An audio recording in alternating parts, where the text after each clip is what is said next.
Thank you. Well, good afternoon, friends. Now, as you were told, we've all been asked to commence our reports this yearly meeting with a short personal reflection on our own privilege.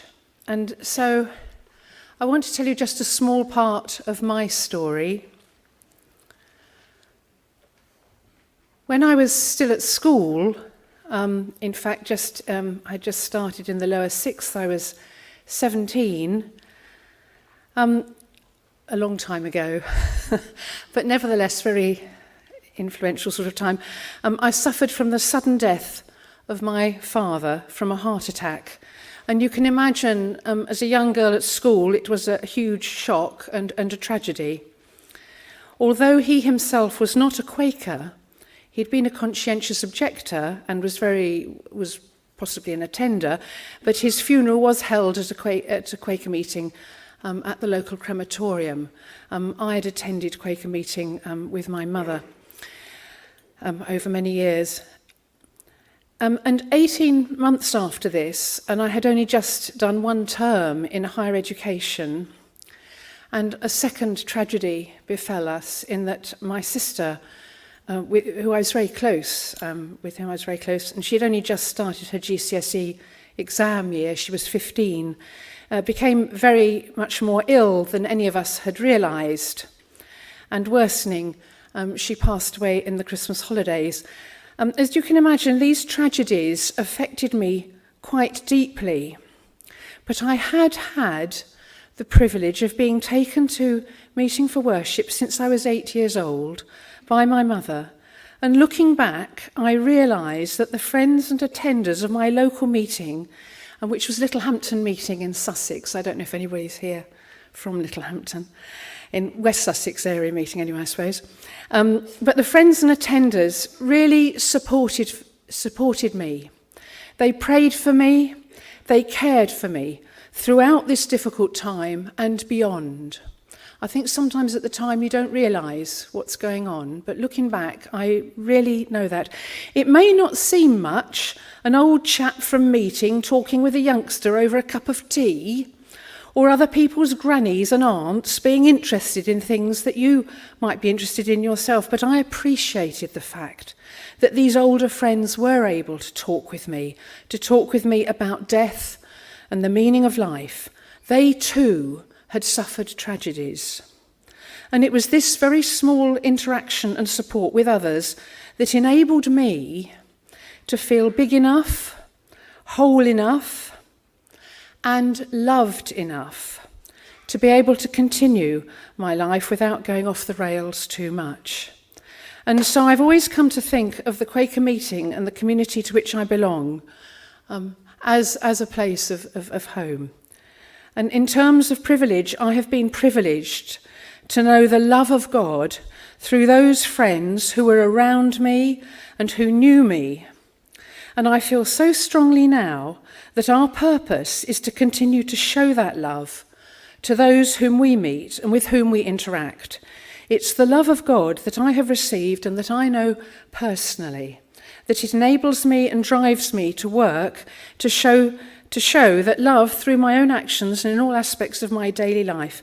It's probably one of the reasons that I care very much about the work of the peacemakers in our area meeting who work with children to deal with conflict in their daily lives and to take restorative approaches to the challenges that they face, including dealing with knife crime. And it's one of the reasons that I try to steadfastly uphold my local meeting. And it's probably one of the reasons I find myself here with you today. And introducing the report from Meeting for Sufferings. And as our clerk has mentioned, you will find that report on pages 38 and 39 of the yearly meeting programme, and you will see a summary of our business that we covered during 2018. I don't intend to repeat all that, friends, but I want to bring you up to date about 3 of those items of business that Sufferings has pursued on behalf of the yearly meeting. And those 3 will be the revision of the Book of Discipline, sustainability, and inclusion and diversity. So firstly, the Book of Discipline Revision Committee. Now, some of you will have heard from your sufferings rep, or you'll have read in The Friend, or you may have already been to the special interest meeting that was held at lunchtime today, and in which case you know more than I do. But the joyful news is that the full committee has been appointed and has now started its work. The first meeting that they held was a couple of weeks ago. Now, I know that today we have with us the clerks, Rosie Carnell and Catherine Brewer, and the assistant clerk, Michael Phipps, and there have also been 22 other friends appointed to make up the full committee of 24 friends. And I would like to ask them to stand up now so that we can acknowledge them and pray for them in the task which they are undertaking on our behalf. And I think I saw Catherine and Rosie, I'm not sure. And sorry, I'm not... Yes, so one or two, yes, at the back here. So friends, these friends have accepted, I can see all around actually. So thank you, friends, for being willing to serve on this committee, and we wish you well and will uphold you in your task ahead. We know that we will hear more from them, won't we, at Yearly Meeting 2020, and they will begin to engage with us once they've established their ways of working. Secondly, sustainability. 2018 was a year in which Meeting for Sufferings looked closely at how we as Quakers in Britain were responding to our sustainability commitment, and we spent time considering where we had got to and how we could go on in the future, making sure that this is in the forefront of individual and corporate lives. I use the word corporate as in community, really, as local Quaker meetings, as well as the centrally managed work. Britain Yearly Meeting Sustainability Group was set up in 2014 and has reported to Meeting for Sufferings regularly, but as you will have read, we also had a review looking at the way that this work was going forward. The group acted as champion for the commitment, and they developed recommendations for action and organised a gathering at least every 2 years, and the last one was a very successful gathering held in October at Swanwick.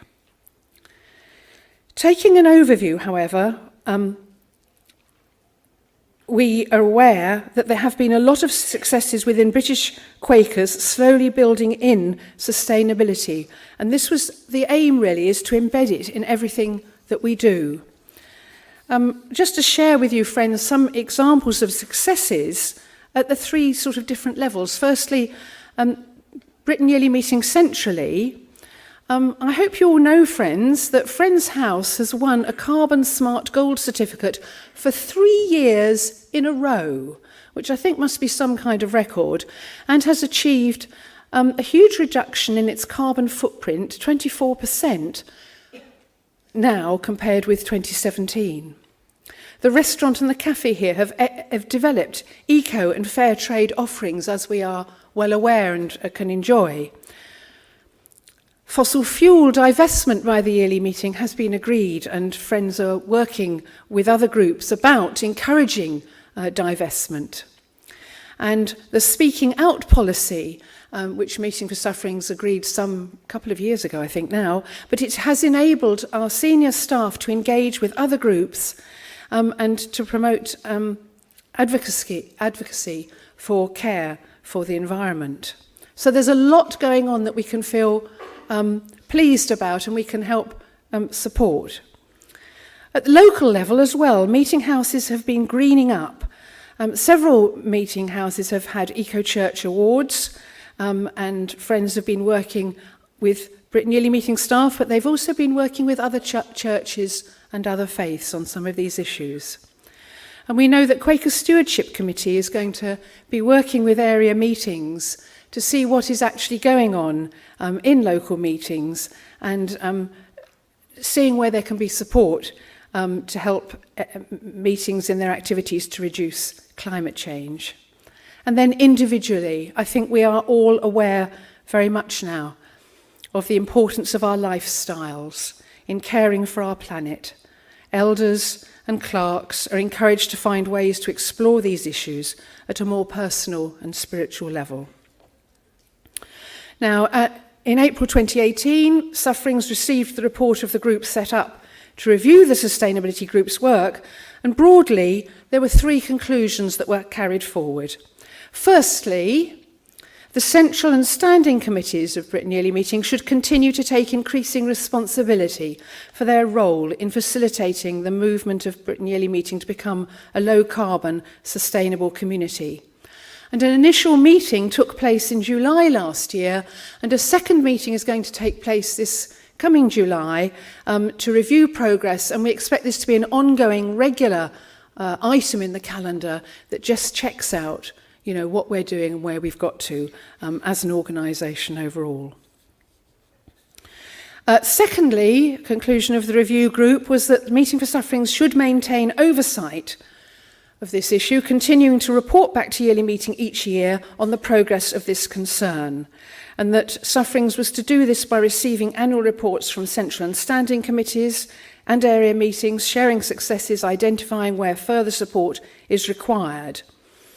And Sufferings agreed that this would be done by committees, and that we will have a substantive agenda item each year about sustainability, and that monitoring of reports and Sufferings activities in this area should be done with the help of a small group, called very excitingly the Sustainability Monitoring Group.